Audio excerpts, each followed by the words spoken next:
ABCL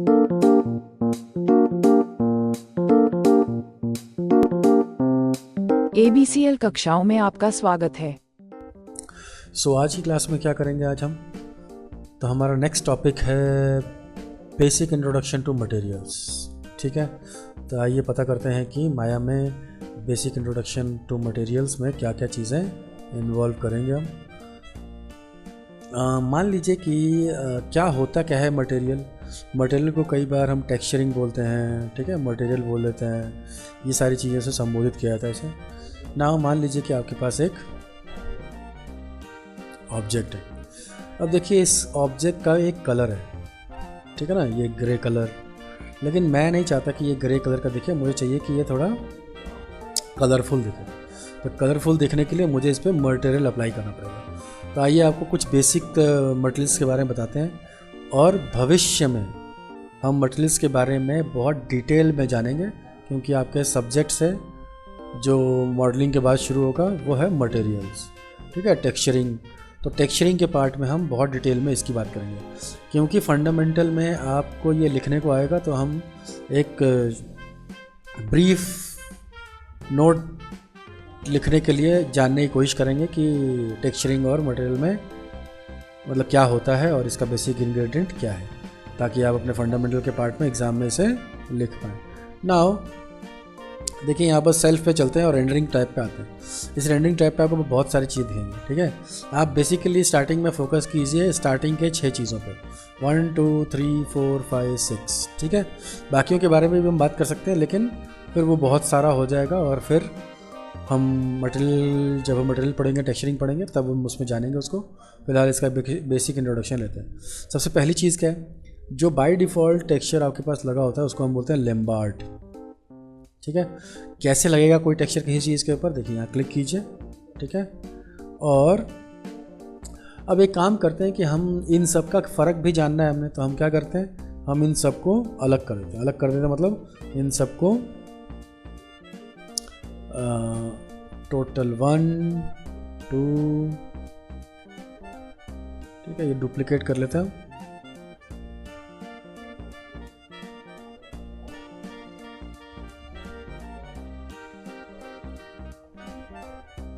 ठीक है, और शुरू से स्टार्ट करते हैं।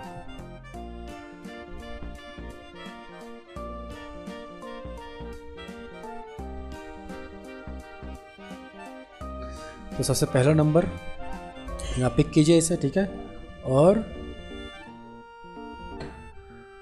कंट्रोल ए प्रेस कीजिए। यहाँ पर देखिए आपके पास, सर कंट्रोल ए प्रेस कीजिए, यहाँ देखिए आपके पास ये लैम्बार्ड दिख रहा है।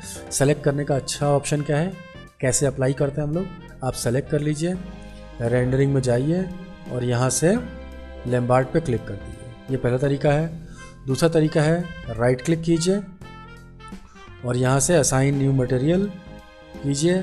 आपके सामने ये पैरामीटर खुल जाएंगे, इसमें माया वाले में क्लिक कीजिए, ठीक है, और ये देखिए यहाँ से आप क्लिक कर दीजिए लैम्बार्ड। एक और चीज़ है जहाँ से आप इसको ओपन कर सकते हैं और डलर, ये हाइपर शेड को क्लिक कीजिए, हाइपर शेड खुल के आ जाएंगे आपके पास, ठीक है। और हाइपर शेड में भी आपके पास ये सारे मटेरियल्स आपको यहाँ पर दिख जाएंगे। इसे सेलेक्ट कीजिए और क्लिक कर दीजिए। तो ये कुछ जगह है जहाँ से आप मटेरियल और टेक्सचर्स अप्लाई कर सकते हैं। तो आइए देखें इसके दूसरे एट्रीब्यूट। जैसे ही आपने मटेरियल अप्लाई कर लिया या टेक्सचर अप्लाई कर लिया, आप कंट्रोल ए प्रेस कीजिए और देखिए ऊपर क्या लिखा हुआ है, लैम्बार्ड 3। मैं इसका नाम बदल दूंगा, ठीक है। तो ये है L_रेड लैम्बार्ड, ठीक है। मुझे ये रेड कलर का चाहिए, मैं रेड कलर के कलर पे जाता हूँ, क्लिक करता हूँ और मैं रेड कलर का कलर लेता हूँ, ठीक। तो ये है बेसिक इंस्ट्रक्शन। बाकी आप इसके बहुत सारे एट्रीब्यूट हो सकते हैं, मैंने कहा था हम इसके बारे में बहुत डिटेल में बात करेंगे। ट्रांसपेरेंसी, आप इसको ट्रांसपेरेंट बना सकते हैं, इसका एम्बियंट कलर को इफेक्ट कर सकते हैं, इनकंडेंसेंस को इफेक्ट कर सकते हैं, ठीक है, बम्प मैपिंग कर सकते हैं, डिफ्यूज़ का यूज़ कर सकते हैं, ठीक है, ट्रांसलूसेंसी का इस्तेमाल कर सकते हैं। और अगर आप ट्रांसलूसेंसी का इस्तेमाल करते हैं तो ट्रांसलूसेंसी डेप्थ और फोकस पे भी आप काम करते हैं। कुछ स्पेशल इफेक्ट भी होते हैं, उस पर आप ग्लो का इस्तेमाल कर सकते हैं। तो ये कुछ बेसिक पैरामीटर्स हैं आपके पास, ठीक है। तो पहला हुआ लैम्बार्ड, दूसरा हुआ आपके पास ब्लेंड, ठीक है। लेम्बार्ट का इस्तेमाल हम कहाँ करते हैं? लेम्बार्ट का इस्तेमाल ज़्यादातर ऐसी चीज़ों पे करते हैं जिनमें रिफ्लेक्शन नहीं होता। मान लीजिए कि आप रबर हो गया, क्लोथ्स हो गए, इस तरह की चीज़ों को बनाने के लिए लेम्बार्ट का इस्तेमाल होता है। फिर आता है ये ब्लेन। ब्लेन में हम चलते हैं वापस से, ये ब्लेन 1 है तो मैं डालता हूँ B_रेड। ठीक है, ब्लेन का रेड कलर है। यहाँ से फिर से कलर पे क्लिक करता हूँ, रेड पिक कर लेता हूँ। अब आप यहाँ पे देखिए बाकी सारी चीज़ें सेम है। यहाँ पर आप देख सकते हैं कि एक आपको जो चीज़ दिख रही है इसको बोलते हैं स्पेकुलरिटी। स्पेकुलरिटी यहाँ बिल्कुल ज़ीरो है, यहाँ पर आपके पास ज़्यादा है। स्पेकुलरिटी को आप यूज़ करें तो आप इसको कैसे यूज़ कर पाएंगे? तो देखिए ब्लेंड में कुछ चीज़ें सेम थी ऊपर वाली, लेकिन स्पेकुलरिटी में स्पेकुलर शेडिंग का पार्ट आता है। तो एक्सटेंट्रिसिटी है, आप कम ज़्यादा कर सकते हैं। ठीक है, आप स्पेकुलर का रोल ऑफ बढ़ा कम कर सकते हैं, आप स्पेकुलर कलर कम ज़्यादा कर सकते हैं। ठीक है, आप रिफ्लेक्टिविटी को कम ज़्यादा कर सकते हैं और रिफ्लेक्टेड कलर को आप बदल सकते हैं। तो अब यहाँ पे कहानी क्या है, ब्लेंड क्यों इस्तेमाल होता है? ब्लेंड ज़्यादातर मेटल्स के लिए यूज होता है। ठीक है, आप डिफरेंट काइंड्स ऑफ मेटल बनाना चाहते हैं तो आप ब्लेंड का इस्तेमाल कीजिए। थर्ड नंबर है आपके पास फॉन्ग। ठीक है, तो सेलेक्ट फॉन्ग पे क्लिक कीजिए। फॉन्ग पे आप देख सकते हैं इसके भी बेसिक एट्रीब्यूट में ज़्यादा फ़र्क नहीं है, बट यहाँ पर आपको नाम का फ़र्क मिलेगा। तो ये सब चीज़ें सेम है। यहाँ स्पेकुलर शेडिंग में कोसाइन पावर और स्पेकुलर कलर, तो कोसाइन पावर में आप स्पेकुलरिटी को कम ज़्यादा कर सकते हैं। ठीक है, फिर यहाँ पर स्पेकुलर कलर है आपके पास, रिफ्लेक्टिविटी और ये सेम है। तो ब्लेंड का इस्तेमाल हम मेटल्स के लिए करते हैं।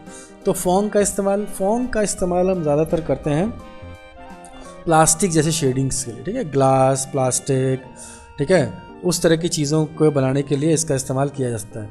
ये बहुत ज़्यादा रिफ्लेक्टिव नहीं होता, लेकिन रिफ्लेक्टिव होता है। फॉन्ग के बाद हमारे पास आता है फॉन्ग ई। तो आप देख सकते हैं यहाँ पे फॉन्ग ई है। ठीक है, तो इन दोनों का क्या खास बात है? इन दोनों में खास बात है कि अगर आपके पास हार्ड प्लास्टिक है और सॉफ्ट प्लास्टिक है, तो हार्ड प्लास्टिक में शाइनिंग पार्ट बहुत ज़्यादा होगा और सॉफ्ट प्लास्टिक में रफनेस थोड़ी ज़्यादा होगी। तो आप देख सकते हैं कि अगर मैं बाहर क्लिक करता हूँ तो इसका शाइननेस जो है काफ़ी तीखा है। ठीक है, कॉन्सेंट्रेटेड एक जगह पे, और ये थोड़ा फैला हुआ है, जिसकी वजह से इसके अंदर रफनेस थोड़ी ज़्यादा आ जाएगी। और ये दोनों एक ही तरह के कंडीशंस के लिए इस्तेमाल किए जाते हैं, थोड़े बहुत चेंजेस हो सकते हैं इसके अंदर। ठीक है, मैंने कहा हार्ड प्लास्टिक और ये सारी चीज़ों के लिए, ग्लासेस के लिए फॉन्ग ई भी इस्तेमाल होता है और फॉन्ग भी उस तरह की चीज़ों के कंपोनेंट के लिए इस्तेमाल होता है। ठीक है, तो यहाँ आप देख सकते हैं कि फॉन्ग ई में मुझे क्या दिखता है कि यहाँ पर स्पेकुलरिटी के लिए रफनेस है। देखिए रफनेस कम ज़्यादा कर दूंगा तो रफनेस कम ज़्यादा हो जाएगी। वहाँ कोसाइन पावर था। हाईलाइट साइज़ है, इसका हाईलाइट साइज़ इंक्रीज डिक्रीज कर सकते हैं हम लोग। ठीक है, वाइटनेस है और स्पेकुलर कलर है। ठीक है, रिफ्लेक्टिविटी और रिफ्लेक्टेड कलर सेम है। ठीक है, तो आप समझ में आ गया आपको। एंड उसके बाद है हमारे पास जिसको हम बोलते हैं एनिसोट्रॉपिक। एनिसोट्रॉपिक का क्या मतलब है? ये एक लौता ऐसा सब्जेक्टिव पार्ट है कि आप देख सकते हैं कि सबके जो रिफ्लेक्शन है, स्पेकुलर है, वो राउंड शेप के हैं। बस इसका एक लौता है जो किसी भी शेप में ये जा सकता है। ठीक है, तो हम इसके लिए देखिए यहाँ पर क्या है, एंगल्स हैं। तो आप देख सकते हैं कि इसकी स्पेकुलरिटी को मैं कम ज़्यादा करता हूँ, इसका एंगल बदल सकता हूँ। ठीक है, कम ज़्यादा हो सकता है ये सब। तो एनिसोट्रॉपिक का इस्तेमाल हम ज़्यादातर मेटालिक चीज़ों में करते हैं, लेकिन स्पेशल चीज़ों में, जैसे कार के लिए। ठीक है ना, जब आप कार का लॉन्च वगैरह देते हैं तो उस पर स्पेशल तरह की एक लाइट डाली जाती है। ठीक है, आपने सीडीज़ में ऐसी लाइट देखी होंगी, सीडी के कवर, मतलब जो सीडी का बेस होता है उसके ऊपर आप लाइट मारेंगे तो वो स्कैटर लाइट आती है। तो ये एक यूनिक किस्म का शेडर है, मतलब कि मटेरियल है एनिसोट्रॉपिक। इसके अंदर आपको अलग तरीके की चीज़ें देखने को मिलती हैं कि आप किसी भी एंगल में जाके अपने इस पार्ट को इस्तेमाल कर सकते हैं और देख सकते हैं कि ये नॉर्मल की तरह स्पेकुलर भी हो सकता है और अपने हिसाब से अपना रूप भी बदलता है। ठीक है, तो ये आपके पास बेसिक इन्वायरमेंट है आपके पास। ठीक है, लेम्बार्ट हो गया, ब्लेन हो गया, फॉन्ग हो गया, फॉन्गी हो गया, एनिसोट्रॉपिक हो गया। इसके अलावा एक रैम्प शेडर भी होता है। रैम्प शेडर का इस्तेमाल क्या होता है कि आप एक से ज़्यादा कलर्स का इस्तेमाल करते हैं रैम्प शेडर में।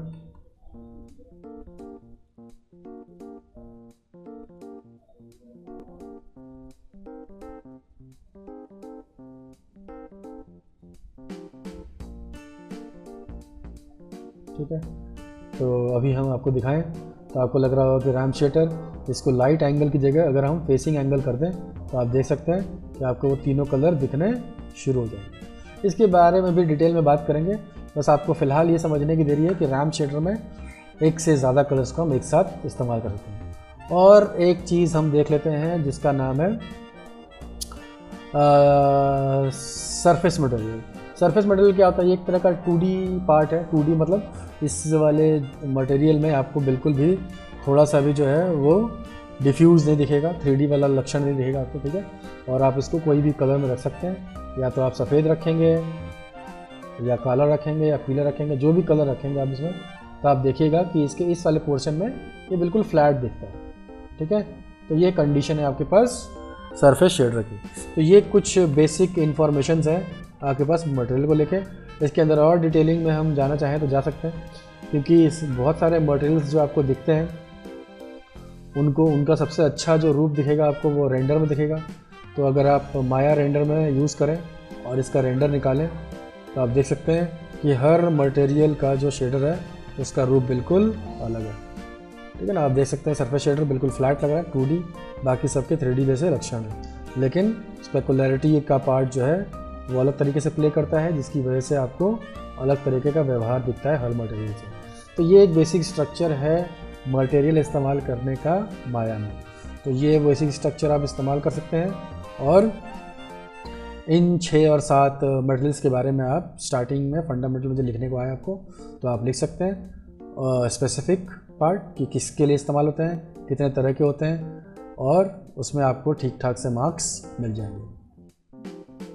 माया फंडामेंटल का नेक्स्ट टॉपिक है हमारे लिए आज basic introduction to different lights, ठीक है। देखिए, लाइट्स का भी आपका एक अलग ही 5th सेमेस्टर में चैप्टर है पूरा, तो वहाँ हम डिटेलिंग में बात करेंगे। यहाँ सिर्फ इंट्रोडक्शन की बात करेंगे, तो बहुत ज़्यादा नहीं, लेकिन थोड़ी बहुत बात हम ज़रूर करेंगे डिफरेंट लाइट्स के बारे में। तो चलिए स्टार्ट करते हैं। अब देखिए, बेसिकली क्या होता है, लाइट का क्या ही मतलब है यहाँ पे। तो लाइट का मतलब है कि 3D की दुनिया में, यानी रियलिस्टिक दुनिया में, अगर आपको कोई भी चीज़ देखनी है तो विदाउट लाइट आप उसको देख नहीं पाएंगे, ठीक है। तो ये 3D की दुनिया है, यहाँ पे किसी चीज़ को देखने के लिए लाइट की ज़रूरत है, तो वो लाइट हम देख सकते हैं। तो मान लीजिए कि हमने कुछ बनाया, ठीक, और अब मुझे इसे देखना है। तो देखिए, अभी तक हम कुछ नंबर्स का इस्तेमाल कर चुके हैं इसमें, 1 2 3 4 5, ठीक है। 1 मतलब नॉर्मल, 2 मतलब नॉर्मल एंड सॉफ्ट, 3 मतलब स्मूथ या सॉफ्ट, 4 मतलब वायर फ्रेम, 5 मतलब शेडेड मोड, 6 मतलब टेक्सचर, और 7 मतलब लाइट, ठीक है। तो ये 7 जो है ये आप लाइट के लिए इस्तेमाल करेंगे। तो आप व्यू पोर्ट पर लाइट दे सकते हैं। जनरल कंडीशन में हम व्यू पोर्ट पर लाइट नहीं देखते हैं, ठीक है। हम हमेशा रेंडर में लाइट को चेक करते हैं ताकि वहाँ पर ज़्यादा उसका हमें अच्छा पार्ट या परफेक्ट पार्ट मिले, क्योंकि लाइट जो है वो रेंडर में आपको सारी प्रॉपर्टीज़ के थ्रू दिख जाती है अच्छी। यहाँ हम सिर्फ चेक करने के लिए इस्तेमाल करते हैं। तो मैंने 7 प्रेस किया। नाउ अब चलते हैं आपके पास क्रिएट में, लाइट पे आइए। हम आज इन सारी लाइटों की बात करेंगे, ठीक है। तो इनका बेसिक इंट्रोडक्शन क्या है? देखिए, सबसे पहले जिस लाइट की हम बात करेंगे वो है डायरेक्शनल लाइट, ठीक है। डायरेक्शनल लाइट में क्या हिसाब किताब होता है? डायरेक्शनल लाइट को आप मान सकते हैं सन की लाइट, ठीक है, सूरज। तो सूरज का बिहेवियर कैसा होता है? सूरज जहाँ पे भी होता है उसकी लाइट हर जगह सेम होती है, पहली बात तो। और दूसरा जो उसका इम्पैक्ट होता है ओनली उसके रोटेशन पार्ट पे होता है, ठीक है, क्योंकि सूरज पूरब से निकलता है और पश्चिम में डूबता है, तो वो हमेशा जब रोटेट होगा तभी आपको उसका असर कुछ ऐसा देगा। लेकिन लाइट एट अ टाइम सब जगह सेम ही रहने वाली, ठीक है। इस लाइट का, इसको कहते हैं लाइट का गिज़्मो है ये आप बड़ा छोटा करते हैं, इसके बड़ा छोटा करने से कोई असर नहीं होता है। हाँ, लेकिन देखने में आपको लगेगा कि आप देख सकते हैं कि लाइट इस वक्त नीचे की तरफ ट्रैवल कर रही है। तो आप इसको अगर बदलेंगे तो आप देखेंगे दिन और रात का पूरा एक चक्कर, ठीक है। तो बेसिक लाइट है ये, सबसे ज़्यादा इस्तेमाल होती है लाइट, लेकिन एज अ सन। तो डायरेक्शन लाइट को हम एज अ सन इस्तेमाल करते हैं। ये आपकी पहली लाइट थी। दूसरी लाइट है बस पॉइंट लाइट। पॉइंट लाइट का क्या फ़र्क पड़ता है? पॉइंट लाइट जो असर करती है वो है बल्ब की तरह। जैसे आपके घर में एक बल्ब होता है, जो कि जहाँ से उसकी लाइट निकलती है उसके 360 डिग्री अराउंड वो लाइट देता है। बस इस बल्ब की क्वालिटी क्या है कि इसका डिकेइंग पावर होता है। डिकेइंग पावर का मतलब क्या है, देखिए आप लाइट जो है एक स्पेसिफिक डिस्टेंस के बाद डीके हो जा रही है, यानी मर जा रही है, ख़त्म हो जा रही है। ये डायरेक्शनल लाइट का पार्ट नहीं था, क्योंकि डायरेक्शनल लाइट में सूरज जो है उसका लाइट डीके नहीं होता, वो सब जगह सेम ही रहता है। तो अकॉर्डिंग टू दैट ही हमें चीज़ों का इस्तेमाल करना है कि कैसा उस पर लाइट का असर हो रहा है, ठीक है। तो अगर हमें बल्ब का इस्तेमाल करना है तो हम इस्तेमाल करेंगे अपने पॉइंट लाइट का। ये पॉइंट लाइट एक लिमिटेड अमाउंट तक आपको मैक्सिमम और मिनिमम वैल्यू दे सकती है, ठीक है। तो दूसरी आपके पास पॉइंट लाइट है। तीसरी आपके पास स्पॉट लाइट है। स्पॉट लाइट की खास बात क्या है? स्पॉट लाइट की खास बात है इसका कि आप एक स्पेसिफिक चीज़ को पॉइंट आउट कर सकते हैं। आप देख सकते हैं ये इसका पॉइंट आउट कर लिया इसने। मैं टॉप पे जाता हूँ और आप देख सकते हैं, ठीक है। तो किसी भी चीज़ को पॉइंट आउट करने के लिए हम स्पॉट लाइट का इस्तेमाल करते हैं। इसके बाद कौन सी लाइट है? इसके बाद आपके पास एरिया लाइट। इसकी क्या खास बात है? इसकी खास बात है कि ये 180 डिग्री पे ही असर करता है। 180 डिग्री का मतलब कि इस लाइट के पीछे जो है कोई भी रोशनी नहीं होगी, सिर्फ आगे रोशनी होगी। यानी कि अगर मैं इसको इस तरफ रखता हूँ तो इस तरफ रोशनी दिखेगी आपको। अगर मैं इसको उल्टी साइड घुमा दूँ अगर, तो आप देख सकते हैं कोई लाइट नहीं आ रही, क्योंकि लाइट अभी ऊपर की तरफ जा रही है, ठीक है। तो इसका ध्यान रखना है आपको। ये 180 डिग्री ही लाइट देती है आपको। जिस डायरेक्शन में इसका ये लाइन होगी नोज़ल, उसी डायरेक्शन में आपको लाइट मिलेगी, ठीक है। इसकी खास बात है एक पॉइंट लाइट की, इसके साइज़ के कारण देखो लाइट पे असर होता है, ठीक है। तो इसका हमें ध्यान रखना है भविष्य में। नाउ फिर आपके पास एक लाइट है जिसको बोलते हैं वॉल्यूमेट्रिक लाइट। वॉल्यूमेट्रिक लाइट का मतलब क्या होता है? ये एक जो लाइट का गिज़्मो दिख रहा है, ये सारी कहानी इस लाइट के अंदर है। जब तक ये गिज़्मो का बेसिक कंस्ट्रक्शन रहेगा ये उसी के अंदर असर करेगी बस, ठीक है। तो कई बार हमें स्पेसिफिक जगहों पर असर चाहिए होगा तो हम इसका इस्तेमाल कर लेते हैं। ये काफ़ी इंटरेस्टिंग लाइट है, बट बेसिकली ये इतनी ज़्यादा इस्तेमाल नहीं होती, बट फिर भी वॉल्यूमेट्रिक लाइट एक स्पेसिफिक जगह को हिट टारगेट करने के लिए आप इसका इस्तेमाल कर सकते हैं। And last but not the least ambient light. Ambient light जैसे आपने इस्तेमाल किया, आपने देखा कि क्या हुआ, आपके पूरे एटमॉस्फेयर में जो लाइट आई उससे सारा माहौल जो है वो 2D हो गया, है ना। 2D जैसा हो गया, मतलब ये लाइट जो है इसकी डेप्थ ख़त्म हो जाती है। ये सेकेंडरी लाइट की तरह इस्तेमाल किया जाता है। ये कभी भी सिंगल लाइट की तरह इस्तेमाल नहीं किया जाता है। मान लीजिए कि मैं यहाँ से पॉइंट लाइट इस्तेमाल करूँ, ठीक है, तो आप देखेंगे कि इस पॉइंट लाइट का असर भी हो रहा है, और जहाँ से ये लाइट है हमारे पास, क्या नाम है, एम्बियंट, उसका असर कुछ अलग होता है, ठीक है। इसकी और बहुत सारी प्रॉपर्टीज़ है, लेकिन एम्बियंट लाइट को हमेशा हम उसके लिए इस्तेमाल करते हैं सेकेंडरी लाइट के लिए, ठीक है। और इसका इस्तेमाल भी हमें बहुत सोच समझ से करना होता है। इसके बाकी की चीज़ें मैं आपको जब लाइटिंग की क्लास शुरू होगी तब डिटेल में बताऊंगा बहुत ज़्यादा चीज़, लेकिन फ़िलहाल के लिए मेरे को इतना ही बताना था। Ambient light as a secondary light इस्तेमाल कीजिए, इसको कभी प्राइमरी लाइट की तरह इस्तेमाल मत कीजिए। इसके अंदर दो खराबियाँ हैं, एक तो ये ट्यूजिंग को फ्लैट करता है, दूसरा ये बम्प मैपिंग को रिड्यूस करता है, ठीक है, और डेप्थ जो है इसके अंदर 0 हो जाती है, ठीक है। तो आपके पास क्या क्या लाइट हो गई? Ambient, directional, point, spot and area. अब देखिए एक कंडीशन तो ये हुई कि ये इतनी लाइटें हैं और इसके क्या क्या काम है।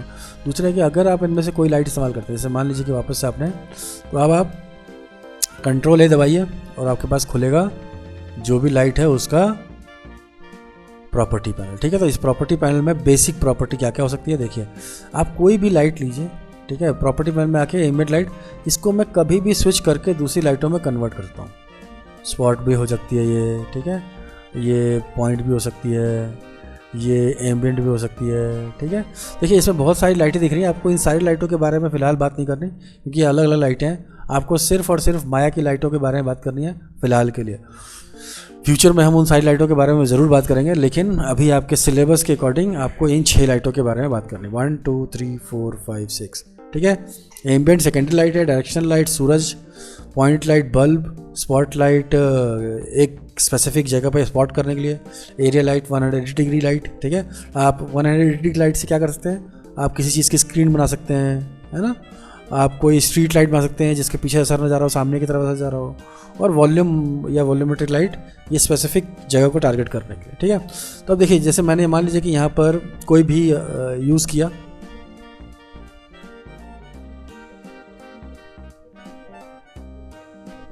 ठीक है, लाइट। जैसे ही मैं लाइट का इस्तेमाल करता हूँ, जब आप इसकी प्रॉपर्टी चेक करेंगे तो देखिए सबसे पहले कलर, आप अपनी लाइट का कलर बदल सकते हैं। जो मर्जी आपको कलर चाहिए आप कलर रख लीजिए, ठीक। दूसरा क्या करते हैं आप इसकी इंटेंसिटी कम ज़्यादा करते हैं कि ये दिखेगा कि नहीं दिखेगा या कितना तेज़ दिखेगा, ये इंटेंसिटी डिसाइड करता है। तो आप समझ लीजिए कि रियलिस्टिक ज़िंदगी में ये वॉट वाला असर है। 0 वाट का बल्ब, 50 वाट का बल्ब, 60 वाट का बल्ब, 100 वाट का बल्ब, ठीक है। तो ये जो इंटेंसिटी है ये वो डिसाइड करती है, ठीक है। बाकी इन सब की डिटेलिंग हम बाद में करेंगे। तो ये कुछ बेसिक पैरामीटर सेटअप्स हैं। और देखिए एक चीज़ हम कर सकते हैं यहाँ पे, क्या कि बाय डिफ़ॉल्ट माया में लाइट का शैडो नहीं आता है, तो आप यूज़ डेप्थ मैप शैडो कीजिए और आपको शैडो दिखने लगेगी। अब देखिए शैडो यहाँ नहीं दिख रही है। शैडो देखने के लिए हमें जाना पड़ेगा रेंडर में। तो आप इसको सेटिंग को क्लिक कीजिए। सेटिंग को क्लिक करने के बाद यहाँ से आप पिक कीजिए माया सॉफ्टवेयर रेंडर, ठीक है। इसको बंद कर दीजिए और इस फर्स्ट वाले को पिक कर लीजिए, ठीक है। और यहाँ से कीजिए इसको रेंडर। तो अब देखिए, आप मैंने कहा था कि बहुत सारी चीज़ें आप देख सकते हैं, लेकिन कुछ चीज़ें आपको जो है वो रेंडर में दिखाई देंगी। तो उनमें से एक है आपकी शैडो। तो शैडो बनाने के लिए आपको डेप्थ मैप शैडो का इस्तेमाल कीजिए। ये सबसे लोएस्ट क्वालिटी का शैडो है। और जब लाइटिंग की बात बाद में करेंगे बहुत सारी, तो उसमें और बहुत सारे तरह के शैडोज आते हैं, ठीक है। तो आपके पास रे ट्रेस भी है, लेकिन फिलहाल बेसिकली आप इस्तेमाल कीजिए सिर्फ यूज़ डेप्थ मैप शैडो। आपको बस याद क्या रखना है कि डेप्थ मैप शैडो हल्का होता है और रे ट्रेस शैडो भारी होता है। ये ज़्यादा कैलकुलेट करता है, मोर रियलिस्टिक शैडोज़ देता है। ये कम कैलकुलेशन करता है और लेस रियलिस्टिक शैडोज़ देता है आपको, ठीक है। इस पर आपका पूरा कंट्रोल है, इस पर आपका कंट्रोल नहीं है। ये रेंडर में ज़्यादा टाइम लेगा, ये रेंडर में कम टाइम लेगा, ठीक है। तो बस ये कहानी है आपकी कि आपको जो भी लाइट्स इस्तेमाल करनी है, उन लाइट्स के आपको अलग अलग पैरामीटर सेटअप्स भी देखने को मिलते हैं। तो आपने स्पॉट लाइट, एरियल लाइट, जो भी लाइट आप इस्तेमाल करेंगे, हर लाइट का जो है आपको, ठीक है, सबसे ज़्यादा आपको जो लाइट का वो दिखेगा प्रॉपर्टी, वो स्पॉट लाइट की प्रॉपर्टी देगी, ठीक है। तो अभी हमने थोड़ी देर पहले किसकी प्रॉपर्टी देखी थी? पॉइंट लाइट की। देखिए यहाँ पर भी कलर दे सकते हैं आप, इंटेंसिटी दे सकते हैं आप। यहाँ पर कुछ चीज़ें अलग हैं बाकी लाइटों से, क्यों? क्योंकि इसके पास देखिए अलग चीज़ है। क्या चीज़ है इसके पास?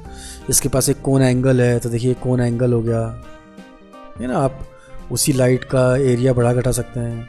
पेनम्ब्रा हो गया। पेनम्ब्रा क्या होता है? जो एजेस हैं वो सॉफ्ट करने के लिए, ठीक है। ड्रॉप ऑफ क्या हो गया? लाइट ज़्यादा दूर तक ना जाए, लाइट का डीके रेट आप बढ़ा सकते हैं। तो लाइट को, इसको बोलते हैं लाइट को ख़त्म करना, मार देना। तो अभी इसकी मरने की ताकत आ गई है इसमें, मतलब कि मरने तक पहुंच गया, क्योंकि ये लाइट डीके हो जा रही है। बढ़ाऊंगा तो लाइट दूर तक जाएगा। तो लाइट को कम ज़्यादा करना है तो ड्रॉप ऑफ कीजिए, और एजेस को सॉफ्ट स्मूथ करना है तो पेनम्ब्रा कीजिए, और कोन एंगल को कम ज़्यादा करना है तो कोन एंगल, ठीक है। तो ये एक बेसिक कॉन्सेप्ट है इसके लिए। इसके अलावा आप डायरेक्शन लाइट पे चलिए। डायरेक्शन लाइट में आपको देखेंगे कि आपको बहुत ज़्यादा एंगल तो है ही, यहाँ भी आपको वही दो चीज़ें मिलती हैं, कलर, इंटेंसिटी और शैडो, ठीक है। फिर आपको दिखाते हैं एम्बिएंट लाइट। एम्बिएंट लाइट में भी आपको कलर, शैडो और एम्बिएंट का असर आप कम ज़्यादा कर सकते हैं यहाँ से, लेकिन देख सकते हैं कि असर कोई खास ज़्यादा हो नहीं रहा है। बाकी इसकी भी शैडोज़ हैं। इसके अलावा हम वॉल्यूमेट्रिक लाइट में जाते हैं। वॉल्यूमेट्रिक लाइट में आपके पास कुछ अलग चीज़ है। यहाँ पर कलर और इंटेंसिटी के अलावा अलग अलग शेप्स हैं। तो ये आपके गिज़्मो के शेप्स हैं, आप इन गिज़्मो के शेप्स को भी चेंज कर सकते हैं, ठीक है। उसके बाद हमारे पास यहाँ पर इनवर्ड आउटवर्ड पोजीशन सेटअप है। इनवर्ड आउटवर्ड भी मैं बता रहा हूँ कि लाइट जब हम बात करेंगे तो लाइट के चैप्टर में इन सब की बात करेंगे। तो यहाँ पर आपके पास आउटवर्ड है, इनवर्ड है और डाउन एक्सेस है, ठीक है। ये अलग तरीके से बिहेवियर के लिए है इस लाइट की, तो इसकी डिटेलिंग हम बाद में करेंगे। फ़िलहाल आपको ये जानना ज़रूरी है कि एक तरह की लाइट है जो कि स्पेसिफिक जगह पे लाइट देने के लिए इस्तेमाल की जाती है, ठीक है। एरिया लाइट की बात की थी हमने, ये एक 180 डिग्री एंगल पे ही आपको लाइट देती है। तो इसके अंदर भी हमें ऑप्शन में क्या मिल रहा है, कलर इंटेंसिटी। ठीक है, यहाँ डीके में आप लीनियर हो सकते हैं, क्वाड्रिक हो सकते हैं, क्यूबिक हो सकते हैं। ठीक है, तो इसकी भी बात हम डिटेल में करेंगे, ये बहुत ही इंपॉर्टेंट चीज़ें हैं तो लाइट के कॉन्टेक्स्ट में। तो ये सारी चीज़ें हम इस्तेमाल करेंगे जब हम लाइट को डिटेल में पढ़ेंगे 5th सेमेस्टर में। तो ये बेसिक इंटरेस्ट है आपका लाइट के लिए। ये 6 तरह की लाइट इस्तेमाल करके आप चीज़ों को बेहतर तरीके से देख सकते हैं। ठीक है, तो ये थे हमारे लाइट का basic introduction to camera types. ठीक है, अब सबसे पहली चीज़ जो समझने वाली है कि हम कैमरे का इस्तेमाल करते क्यों हैं और यहाँ पर कैमरा आएगा कहाँ से। ठीक है, देखिए सबसे पहले कैमरे को बताते हैं। कैमरे का हिसाब किताब होता है जो आप अपने रियल लाइफ में कोई भी चीज़ अपनी आंखों से देखते हैं, वही डिजिटल दुनिया में कैमरा पोर्ट्रे करता है। अब कैमरा क्या पोर्ट्रे करेगा, क्या आप देखना चाहते हैं वो पोर्ट्रे करेगा। ठीक है, अब देखिए जैसे मैंने यहाँ पर स्पेस बार प्रेस किया तो आप देख सकते हैं टॉप, फ्रंट, साइड और पर्सपेक्टिव में चारों तरफ से देख सकता हूँ, लेकिन बाकी में मैं सिर्फ एक ही एंगल देख सकता हूँ और एक ही सरफेस देख सकता हूँ। ठीक है, अब ये सब जो दिख रहा है आपको, ये ऐसे ही नहीं दिख रहा है, इन सब के पीछे कैमरा जिम्मेदार है। ठीक है, तो पहले दिखाता हूँ कि ये सब चीज़ें आपको कैमरे में कहाँ दिखेंगी। तो आप आउटलाइनर पे आइए और देखिए, मैंने अभी इसके अंदर कुछ भी लेके नहीं आया, लेकिन बाय डिफ़ॉल्ट आउटलाइनर में पर्सपेक्टिव, टॉप, फ्रंट और साइड ये सारे कैमरे आपको दिख रहे हैं। ये सब बाय डिफ़ॉल्ट कैमराज हैं। ये कैमराज ये प्रिसाइज करते हैं कि आपको क्या दिखना चाहिए।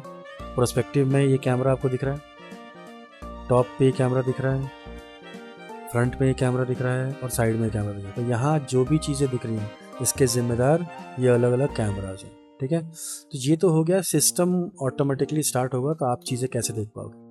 अब होती है बात कि आपको क्या देखना है। तो मान लीजिए कि आपको कुछ स्पेसिफिक चीज़ देखनी है, तो हमने बनाया एक सरफेस, हमने बनाया एक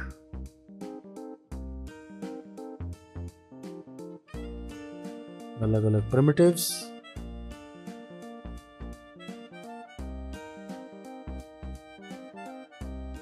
ठीक, और हम चाहते हैं कि अब इनको हम अपने हिसाब से कहीं लगाएं और इनको अपने हिसाब से कहीं देखें। ठीक है, तो अब ये देखो लगाएं, देखें क्या मतलब होगा।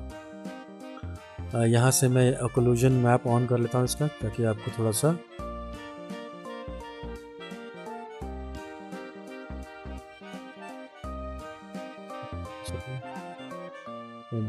ठीक है, तो आपको दिखेगा कि आप थोड़ा ज़मीन पे हैं।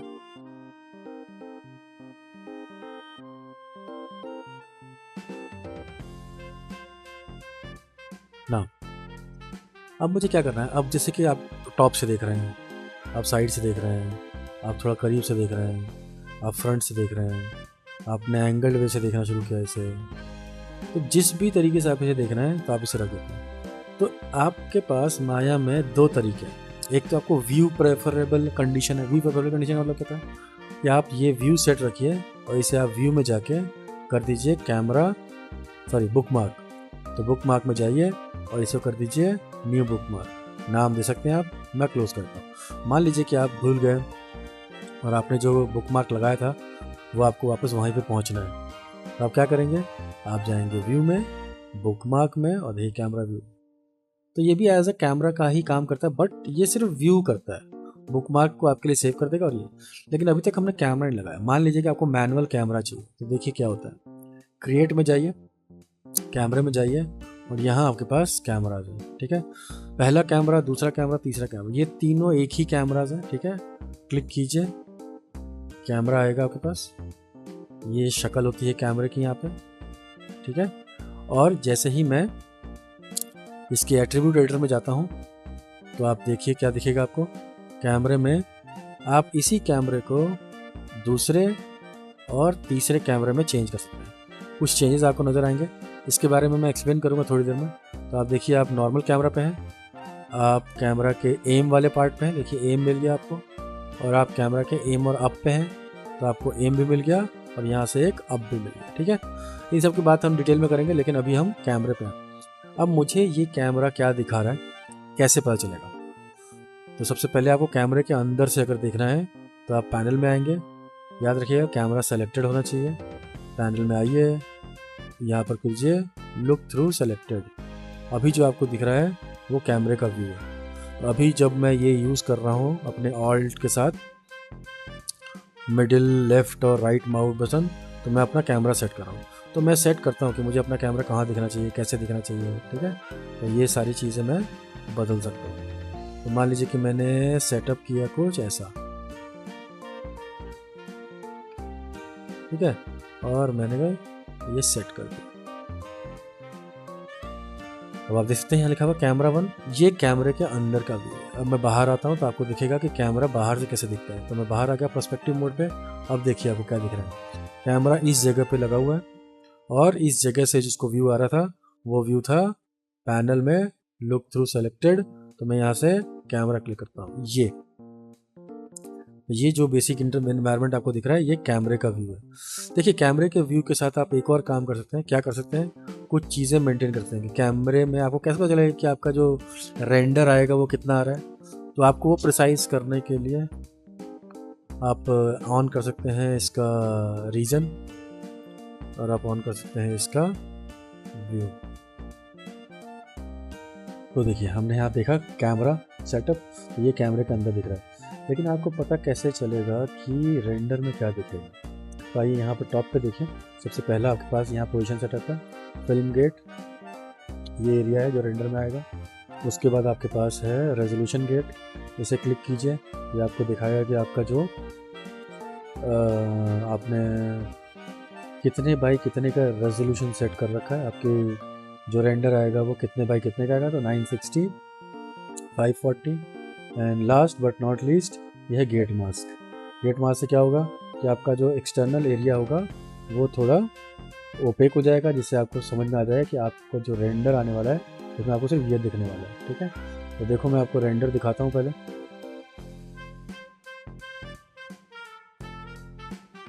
ठीक है, तो आप देख सकते हैं कि रेंडर में क्या आया।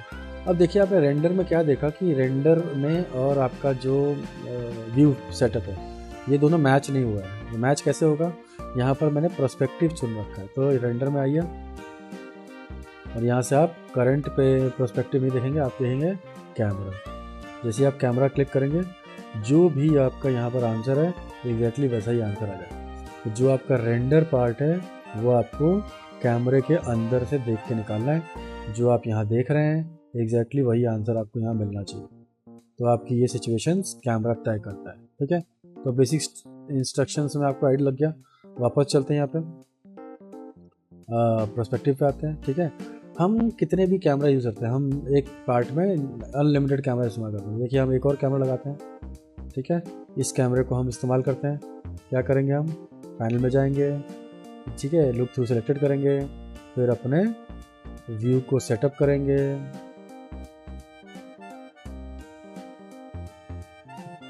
इस बार मुझे कुछ ऐसा व्यू देखना है,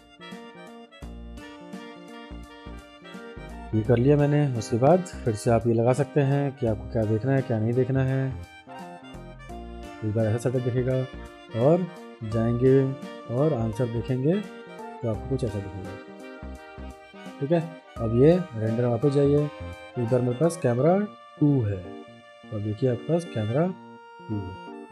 ठीक, तो ये कुछ बेसिक सेटअप्स हैं। यहाँ पर क्लिक कीजिए, यहाँ पर नंबर ऑफ़ कैमरास के आपको, तो इस बार मैं कैमरा 1 में गया तो आप देख सकते हैं एक कैमरा 1 एक कैमरा 2। ठीक, तो हम कैमरे की बात कर रहे थे और कैमरे के कैसे सेटअप करना है। अब चलते हैं और वापस से पर्सपेक्टिव मोड में आते हैं। ठीक है, और जब भी आपको किसी कैमरे के सेटलमेंट में जाना है, ठीक है, मान लीजिए कि आपको इन कैमरे सेटलमेंट में जाना है तो इनको भी आप पिक कर सकते हैं। इन कैमरे सेटलमेंट को पिक करके कंट्रोल ए दो बार दबाइए और क्या होगा, आप कैमरे के अंदर जा सकते हैं। तो देखो मैं अपने कैमरे को क्लिक करता हूँ और जो कैमरा मैंने क्लिक किया है उसके सेटलमेंट में। ठीक है, इनकी बहुत सारी चीज़ें हैं जो भविष्य में हम डिटेल में बात करेंगे। तो बेसिक चीज़ क्या है कि पहले आप कंट्रोलर में जाएं तो आप अपने कैमरा को इन तीनों में से किसी में भी चेंज कर सकते हैं।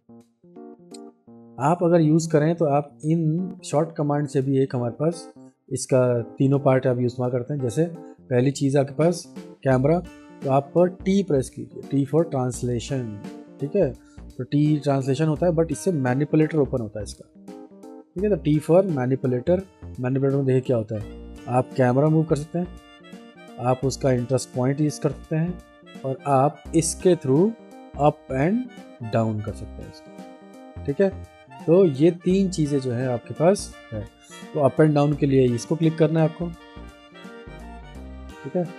और नॉर्मल के लिए, इंटरेस्ट पॉइंट के लिए कहाँ आपको इंटरेस्ट दिखाना है अपना, उसके लिए आप यहाँ एक बार इंटरेस्ट पॉइंट लॉक हो जाए, उसके बाद आप अपना कैमरा कहीं मूव करें, उसका जो दिखना होता है वो सेम पार्ट पर लॉक हो जाता है, ठीक है।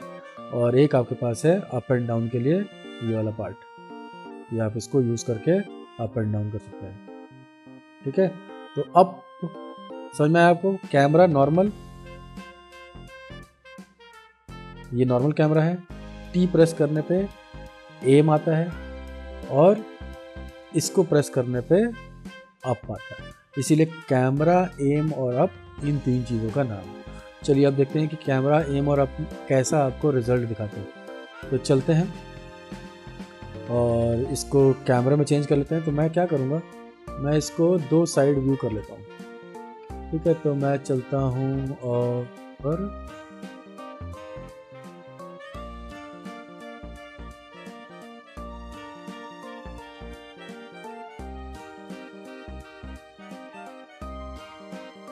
मैं चलता हूँ और इसके स्टैकिंग ऑर्डर में कन्वर्ट कर लेता हूँ। तो 2 पार्ट स्टैक, ओके डन। मुझे ऐसा नहीं चाहिए था ये, तो मैं लेता हूँ साइड बाय साइड, ठीक है। और इस वाले पार्ट में मैं कैमरा सेलेक्ट है, यहाँ जाता हूँ, लुक थ्रू सेलेक्टेड करता हूँ, ठीक है। अब देखिए क्या होगा, अब यहाँ से कैमरा सेलेक्ट है, ठीक है, और यहाँ से लुक थ्रू, यानी ये जो पार्ट आपको दिख रहा है ये कैमरे का दिख रहा है, ठीक है। ये देखिए, अब मैं नॉर्मल कैमरा मूव कर रहा हूँ, तो मैं नॉर्मल प्रेस करता हूँ और ये कैमरे की मूवमेंट आपको दिखती है, नॉर्मल कैमरा मूव, ठीक है। जैसे ही मैं टी प्रेस करूँगा मैनिपुलेटर आ जाएगा। अब ये मैनिपुलेटर आपको क्या करेगा, देखिए आप कौन से एरिया में अपने आप को सेट करना चाहते हैं। तो मैं इस सर्कल पे सेट करना चाहता हूँ अपने आप को, ठीक है। तो आइए और इसके बीच में सेट होगा। अब मैं इसको यूज़ करूँगा और जहाँ भी मैं लेके जाऊँगा मुझे क्या मिलेगा, मेरा सर्कल जो है, मतलब मेरा जो स्फीयर है वो आपको हमेशा आपके दिखेगा ही रहेगा। पास आऊँगा, दूर जाऊँगा, एंगल चेंज करूँगा। तो एम लॉक करने के लिए तो इंटरेस्ट पॉइंट आपका लॉक हो जाता है, ठीक है। कैमरा के तीनों पार्ट्स को जो है आउटलाइनर के थ्रू यूज़ करके दिखाता हूँ, तो आपको क्लियर हो जाएगा कि किस तरह के प्रॉपर्टीज़ को जो है बिलोंग करते हैं कैमरा के पार्ट्स। तो चलिए यहाँ से चलते हैं वापस से, कुछ चीज़ें बना लेते हैं।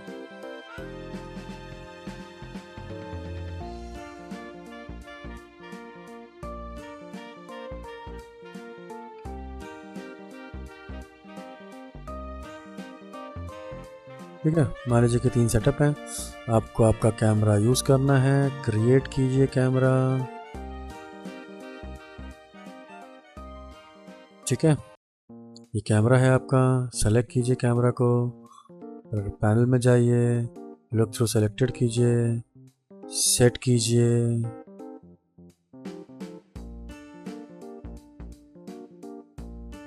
ठीक है। मान लीजिए कि आपने ये एंगल व्यू सेलेक्ट किया इसका। नाउ वापस से आ जाइए पर्सपेक्टिव में, ठीक है। कैमरा आपका सेट हो गया। नाउ आप चलते हैं और फिर से स्टैकिंग ऑर्डर को 4 की जगह 2 कर लेते हैं, और वो भी साइड बाय साइड। और इसके अंदर मैं कैमरा चूज़ कर लेता हूँ ताकि आपको कैमरा दिखे,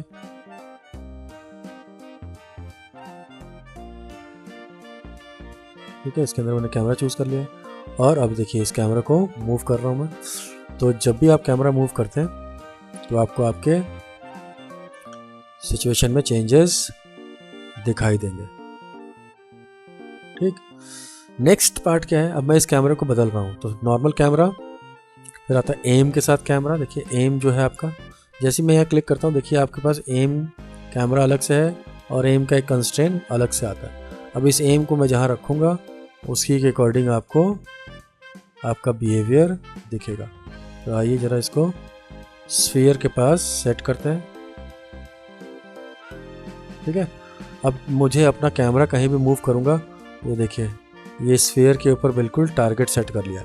पास आऊँगा, दूर जाऊँगा, लेकिन जो भी मूव करूँगा तो मेरा टारगेट जो है वो बिल्कुल एम करके बैठा हुआ है मेरे स्फीयर के पास। ठीक है, तीसरी चीज़ क्या है? तीसरी चीज़ है आपके पास अप। अप में क्या होता है? अप में आपको मिलेगा एक और अप का कंस्ट्रेंट। ठीक है, ये किस लिए होता है? ये होराइजन को चेंज करने के लिए होता है पूरा। ठीक है ना, आप होराइजन बदल सकते हैं पूरे का पूरा। आप फ्रेम को जो है अप एंड डाउन, मतलब कि राइट और left, up and down type move कर सकते हैं। देख सकते हैं आप। तो अगर पूरे होराइजन को आपने चेंज करना है और पूरा फ्रेम आपको अलग से थोड़ा टिल्ट चाहिए, थोड़ा अलग तरीके का चाहिए, तो आप इस वाले अप का इस्तेमाल करते हैं। तो ये अप एंड डाउन पूरा फ्रेम को चेंज करने के लिए है। ये आपके पास पॉइंट ऑफ इंटरेस्ट है और ये आपके पास आपका कैमरा है। तो ये तीन सेटअप जो है आप इसका इस्तेमाल करके अलग अलग काम कर सकते हैं और आपको क्या देखना है विजिबिलिटी में उसको देख सकते हैं। तो ये थे basic cameras, 3 types of cameras, aim और अप। तो camera and aim up, camera and aim, camera and up. उन तीनों के बेसिक पैरामीटर सेटअप्स कुछ इस तरीके से काम करेंगे। नाउ नेक्स्ट टॉपिक इज, अगला आपका जो टॉपिक है वो है रेंडरिंग। तो रेंडरिंग की भी बहुत बेसिक बातें ही करेंगे, बहुत सारी बातों के लिए 5th सेमेस्टर में आपका पूरा एक सब्जेक्ट है ये, वहाँ इसके डिटेल में बात करेंगे। और फंडामेंटल में हम सिर्फ इसके बेसिक स्ट्रक्चर को देखेंगे।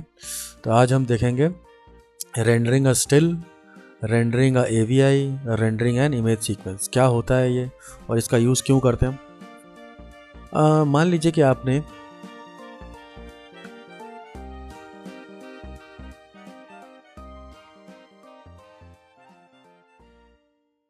कुछ भी बनाया और आप उसका शोकेस करना चाहते हैं। ठीक, तो शोकेस करने के लिए आपको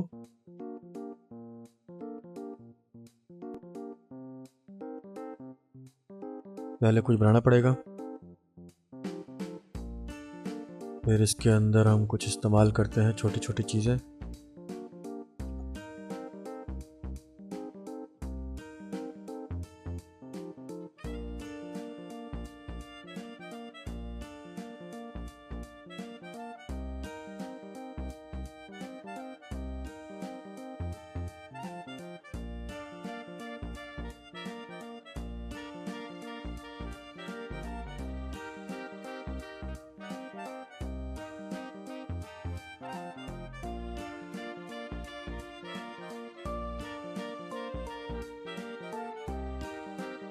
ठीक है, मान लीजिए कि ये हमारे पास एक ऑब्जेक्ट है जिसको हम दिखाना चाहते हैं। ठीक है, तो हम दिखाने के लिए क्या करेंगे, सबसे पहले आप इसके डिटेल में मत जाइएगा, मैं 2-4 काम करूँगा। मैं क्या करूँगा, मैं इनके अंदर टेक्सचर्स ऐड करूँगा। टेक्सचरिंग का भी हम वो पढ़ेंगे पार्ट, जिसमें आपको बहुत सारे चीज़ें जो हैं बताई जाएंगी बाद में। लेकिन ये सिर्फ और सिर्फ हमारे पास रेंडर का एक बेसिक स्ट्रक्चर है। तो इसके लिए मैं आपको एक सेटअप रेडी कर रहा हूँ बस।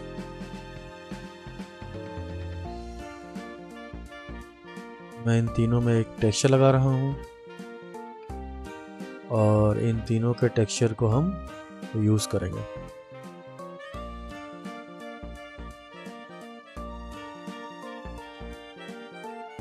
ठीक, ये हमारा टेक्सचर लग गया। ये हमने प्लेन पे भी एक टेक्सचर लगा लेते हैं।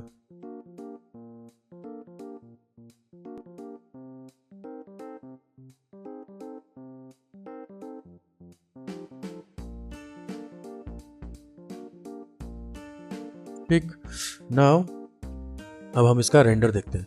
तो देखिए रेंडर के 2 तरीके हैं, एक आर्नोल्ड है आर्नोल्ड में जब आप इसको क्लिक करेंगे तो आपको कुछ भी दिखाई नहीं देगा, आपको यहाँ पर एक लाइट इंट्रोड्यूस करनी पड़ेगी। बगैर लाइट के आर्नोल्ड में कुछ भी नज़र नहीं आता।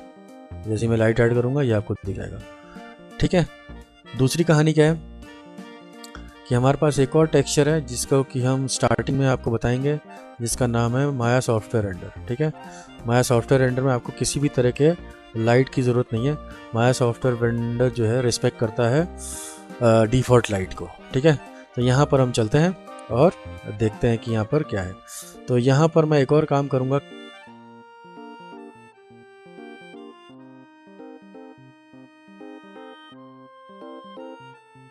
ठीक है, मैंने ये पिक कर दिया और दोबारा से सॉफ्टवेयर रेंडर देखिए आपके पास।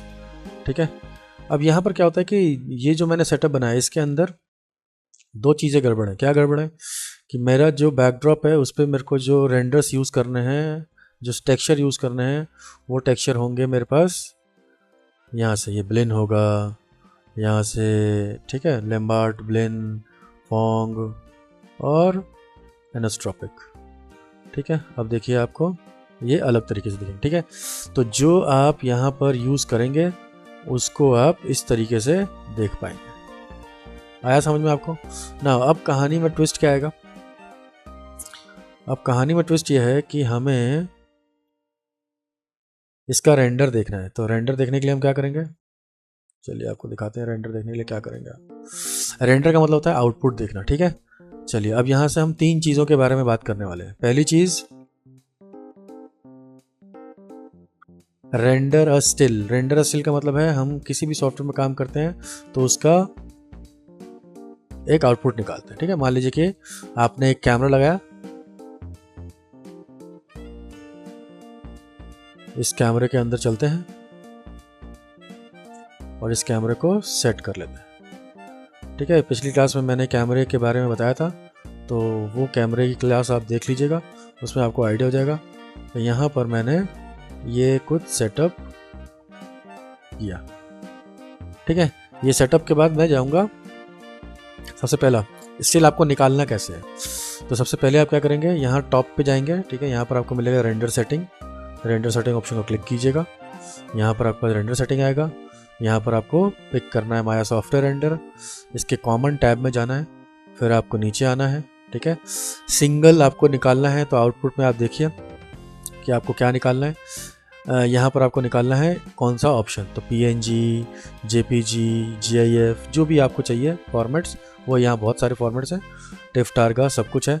तो मैं यहाँ पर JPG को चेक कर लेता हूँ, मुझे JPG फॉर्मेट चाहिए। ठीक, नाउ मैं नीचे आऊँगा, यहाँ देखिए frame and animation extension, name extension single frame.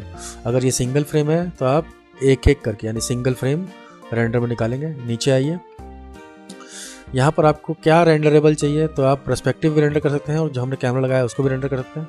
तो कैमरे को रेंडर करना है तो कैमरा को पिक कर लीजिए और फिर आपको साइज़ कितना चाहिए, तो हम साइज़ बाय डिफ़ॉल्ट छोड़ देते हैं। वैसे आपके पास देखिए 1K, 2K, 4K, full HD, partial HD सब पड़ा हुआ है यहाँ पे। ठीक है, और छोटे साइज़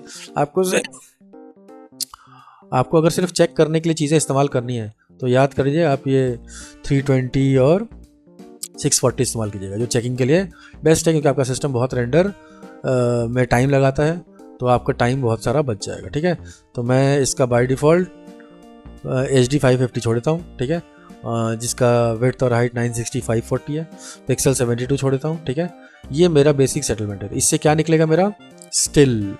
तो अब क्या करेंगे, इसको बंद कर देंगे, स्टिल निकालना है, यहाँ जाएंगे।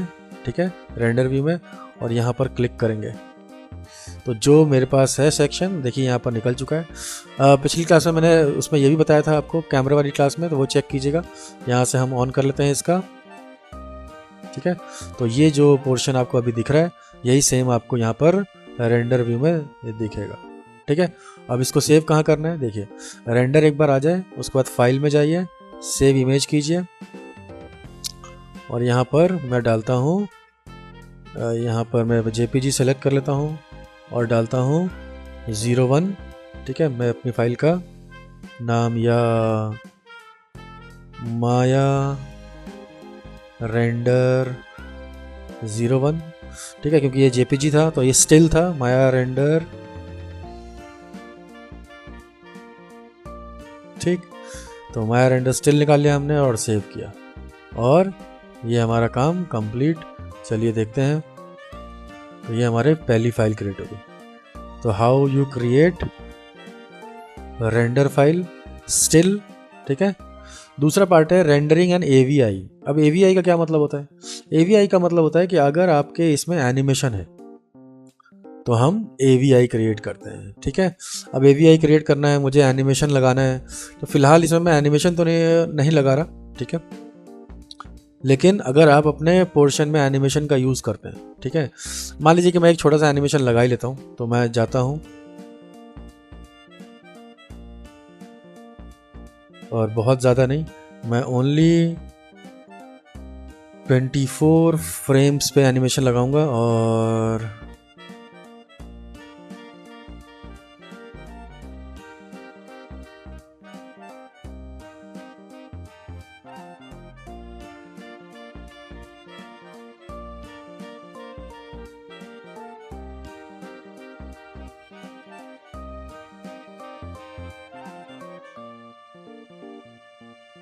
ठीक, तो मैं 24 फ्रेम का एनिमेशन बनाने वाला हूँ। तो मैं 24 पे जाऊँगा, यहाँ भी एक,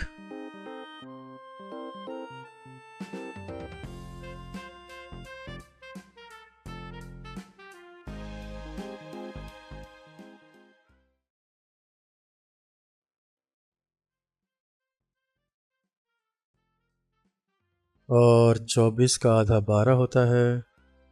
तो मैं थोड़ा ऊपर जाके नीचे आ जाऊँ, ठीक है। तो आप देखिए ये एनिमेशन है, बस इतना ही एनिमेशन है हमारे पास, और कोई नहीं, ठीक है। आप प्ले करते हैं। अब इसके लिए मुझे क्या करना है?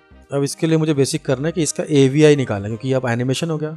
अब एक फ्रेम नहीं है आपके पास या तो आप इसको मूवी में निकालेंगे या फिर सीक्वेंस में निकालेंगे। तो पहली बार में हम AVI देखते हैं, उसके बाद हम सीक्वेंस भी देखेंगे। तब यहाँ पर आप लीजिए ना, वापस आपको जाना है सेटिंग में। सेटिंग में इस बार आपको क्या चूज़ करना है? सेटिंग में इस बार आपको चूज़ करना है माया कॉमन टैब। बाकी सब सेम रहेंगे, आपको नीचे आना है, ठीक है। और यहाँ पर आपको अब JPG सिंगल फ्रेम नहीं करना, ठीक है, एक्सटेंशन में निकालना। देखिए यहाँ पर फ्रेम्स हैं, फ्रेम्स में ये सिंगल काम करते हैं, एनिमेशन में एक्सटेंशन बदल जाते हैं, ठीक है ना। तो जिसमें भी आपके पास ये हैशटैग दिख रहा है वो सारे एनिमेशन के कंटेंट है। तो मैं इनमें से किसी को ही पिक करूँगा हैशटैग, तो मुझे मिल जाएगा, ठीक है। हैशटैग मिल गया मुझे। पैडिंग का मतलब होता है एक्सटेंशन में 4x0, ठीक है। तो आप यहाँ आते हैं नीचे, यहाँ आपको स्टार्ट फ्रेम और एंड फ्रेम चाहिए। स्टार्ट फ्रेम मेरा 01 है, एंड फ्रेम मेरा 24 है, मैं 24 रख लेता हूँ, ठीक है। रेंडरेबल क्या चाहिए आपको? कैमरा चाहिए, और साइज़ कितना चाहिए ये चाहिए। लेकिन मैं अब क्या करूँगा, मैं इसमें टाइम बचाने के लिए इसको थोड़ा छोटा कर लूँगा। तो इस बार मुझे रेंडर इतना चाहिए। Now close. अब चलिए वापस, तो मैं यहाँ जाऊँगा इस बार फिर से,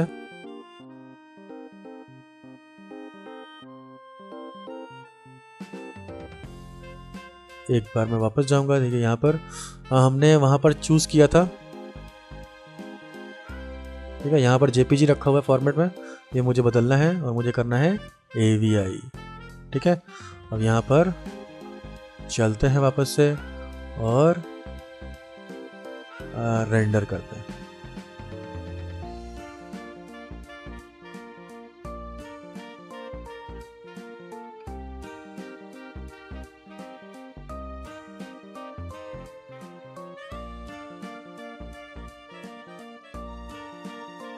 ठीक है, तो मैं यहाँ से एक बार चेक कर लेता हूँ, फ्रेम AVI है, ओके है सब कुछ। नाउ रेंडर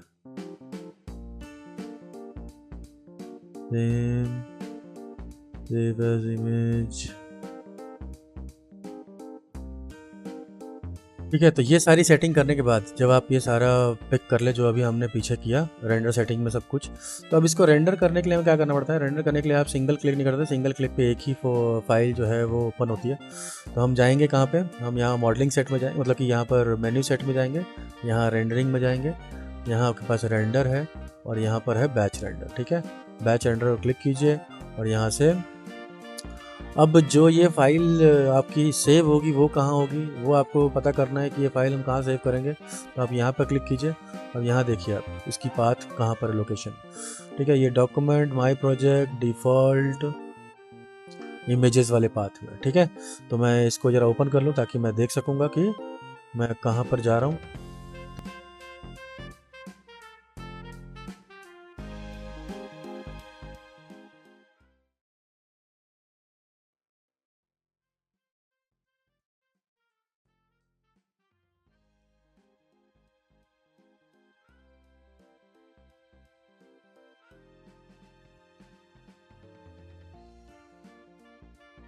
ठीक है, तो जो अगला जो फाइल मेरा इमेज होगा AVI, वो यहाँ आएगा। नाउ अब मैं क्या करता हूँ, सब कुछ सेट मैंने कर लिया था, 1 से 24 फ्रेम, एक्सटेंशन AVI और नेम मल्टी फ्रेम वाले एक्सटेंशन में आपने चुनना है। ठीक है, तो यहाँ हमने मल्टीपल फ्रेम चुन रखे हैं और यहाँ करते हैं रेंडर बैच एंड क्लोज। ठीक है, तो चेक करते हैं चल रही है।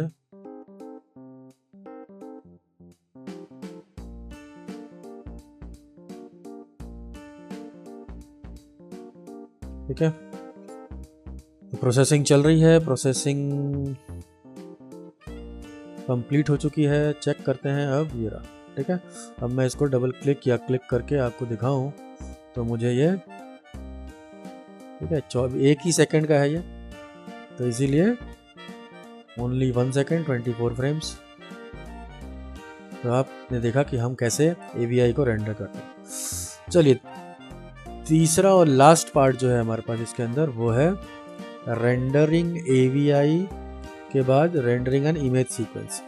सिंगल इमेज, वीडियो और इमेज सीक्वेंस का मतलब है बहुत सारे स्टिल इमेजेस जिसको कि काम आएगा AVI बनाने में या फिर एनिमेशन बनाने में या फिर किसी भी तरह का वीडियो फॉर्मेट बनाने में। तो ज़्यादातर हम ये वाला फॉर्मेट ही निकालते हैं 3D में। इससे हम बचने की कोशिश करते हैं क्योंकि अगर ये बीच में करप्ट हो जाता है तो पूरी फाइल करप्ट हो जाती है। यहाँ अगर करप्शन होती है तो आपके एक इमेज ही करप्ट होती है, 2 इमेज करप्ट होती है, बाकी की फाइल बच जाती है। और यहाँ एक सिंगल रेंडर इमेज निकलता है, तो ये सिंगल फ्रेम के लिए ही काम करता है। तो आइए देखते हैं कि आप इसका कैसे निकालते हैं। तो चलते हैं, हमने एनिमेशन कर रखा है यहाँ पे। ठीक है, अब ये 24 फ्रेम हमें एनिमेशन में निकालने हैं वापस। तो अब हमें क्या करना पड़ेगा, वापस जाना पड़ेगा सेटिंग में। सेटिंग में मैं सब कुछ वैसे ही रखूँगा इस बार मैं, क्योंकि इस बार क्यों मैं सेटिंग वैसे रखूँगा, यहाँ पर मैं बस इसका फॉर्मेट चेंज करके JPG कर दूँगा। मुझे JPG चाहिए, एक्सटेंशन में मेरे को यही चाहिए क्योंकि मुझे सिंगल फ्रेम में निकालना है। फ्रेम में मुझे 1 से लेके 24 फ्रेम का एनिमेशन चाहिए। कैमरा मेरा रेंडरेबल है। इस बार मैं हल्का सा ये इंक्रीज़ करता हूँ ताकि मेरा फॉर्मेट थोड़ा सा बड़ा हो जाए, बहुत ज़्यादा नहीं चाहिए मुझे। ठीक है, नाउ एनिमेशन हो रखा है, सब कुछ सेट है। अब ये भी जो है उसी में जाके सेव हो जाएगा। ठीक है, नाउ अब इसको करने के लिए हम क्या करेंगे, इसको क्लोज कर देंगे। ठीक है, फिर हम चलेंगे वापस अपने रेंडर सेटिंग में। तो मतलब रेंडर में जाने के बाद देखो इसको क्लिक नहीं करना है। इसे क्लिक करने से क्या होगा, एक सिंगल फ्रेम आ जाएगा मेरे को, लेकिन नंबर ऑफ सीक्वेंस फाइलें नहीं मिलेंगी। तो यहाँ पर आइए, यहाँ पर रेंडर में आइए और यहाँ देखिए रेंडर सीक्वेंस, क्लिक कीजिए।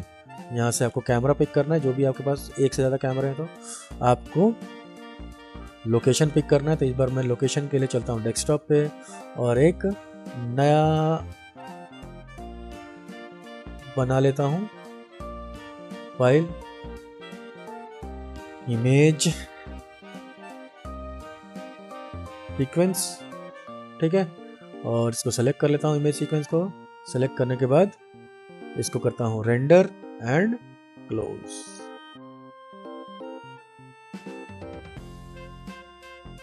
ठीक है, तो ये आपका हो गया। चेक करते हैं वापस से। यहाँ इमेज सीक्वेंस का मेरे पास पैनल है, चेक किया हमने तो थोड़ा टाइम लगा, लेकिन ये वापस आ गया है सीक्वेंस। तो हम चेक करते हैं, यहाँ पे देखिए, क्लिक कीजिए और ये हमारे 24 फ्रेम जो हैं रेंडर सीक्वेंस में आ गए। ठीक है, मान लीजिए कि आपने जो फाइल बनाई है उस फाइल में ना आए या लेट करे तो ठीक है, क्योंकि रेंडर का टाइम होता है, उस टाइम तक वो ना आए तो आपको क्या करना है, आपको करना है कि आप वापस से यहाँ जाइएगा अपने वही पुराने वाले डिफ़ॉल्ट सीक्वेंस में टेम्प फाइल में, और टेम्प फाइल में आपको देखिए यहाँ दिख जाएगा। ठीक है, तो मैंने पहले वाला निकाला था ये, उसके बाद मैंने जब दूसरा निकाला तो मेरे पास वहाँ पर मिल गया। तो आपका AVI रेंडर बाय डिफ़ॉल्ट जो है आपके टेम्प फाइल में सेव आता है, इमेज टेम्प फाइल। ठीक है, इमेज और टेम्प फाइल में जितनी भी चीज़ें आप निकालेंगे बाय डिफ़ॉल्ट, अगर आपको नहीं मिलता है आपके स्पेसिफिक जगह पे तो। ठीक है, तो होप आप लोगों को समझ में आ गया होगा कि ये 3 तरह की चीज़ें जो हैं आपके लिए इम्पॉर्टेंट है रेंडरिंग में। Rendering still, single image, rendering AVI video निकालने के लिए, और रेंडरिंग इमेज सीक्वेंसेस। तो आज की क्लास में इतना ही रखते हैं, नेक्स्ट क्लास में हम कुछ नया देखेंगे।